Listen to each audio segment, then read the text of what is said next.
Test pa lang to. Yung wiring. Kasi magnet. Pag pinindot to, dapat magdi-disengage itong magnet. Hindi pa kasi naseset sa wifi. Ito yung magnetic lock. Madikit nga. Ayan. Ayaw kasi hindi pa recognized. Okay. At least umilaw. Kakabit natin to sa gate.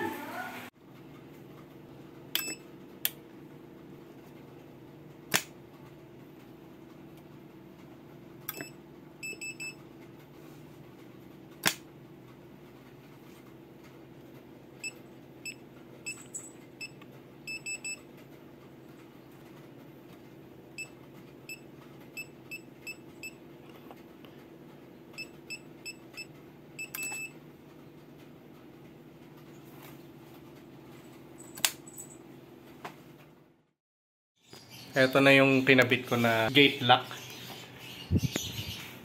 Yan.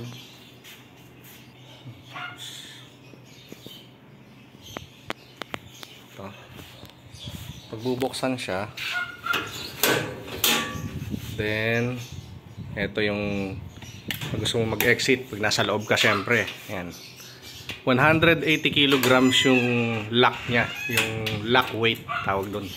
Yan, kahit ganun ko yan, kahit sandalan mo yan. Yan, hindi siya mabubuksan. Pindutin lang to. Yan, 5 seconds bago siya ulit mag-lock. Yan. Dikit, sobra. Hindi ko pa naayos yung ano, siyempre pipinturahan pa yan. Yung welding. Hindi pa siya naka full weld. Kasi para madaling i-align. Kasi kailangan mag-align siya dito sa magnetic coil. Dito. May coil siya. Normally ano yan? Normally open.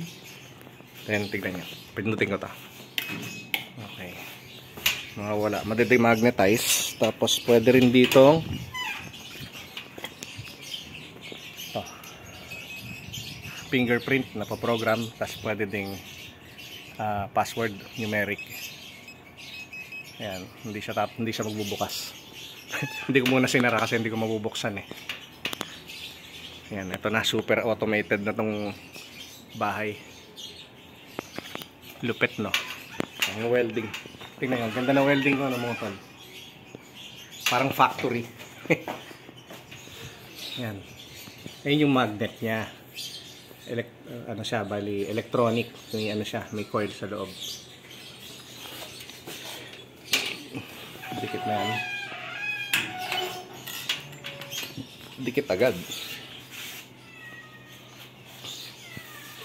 Yan, kahit hindi ito yan, no, i-lock, hindi mo talaga mabubuksan. No? Tingnan nyo. Tibay.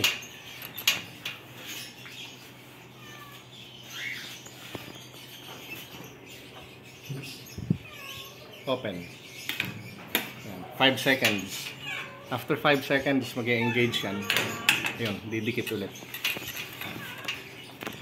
Alright. Alright. Nagawa ko. Para sa aking kumparing pinsan-pinsanan.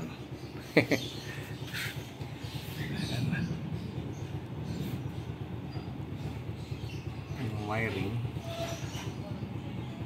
Pansamantaga lang yan. Kasi papalitan pa rin ito.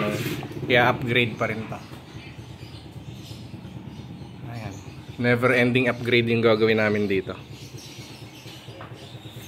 Pati main door lalagyan din. Ito. Oh.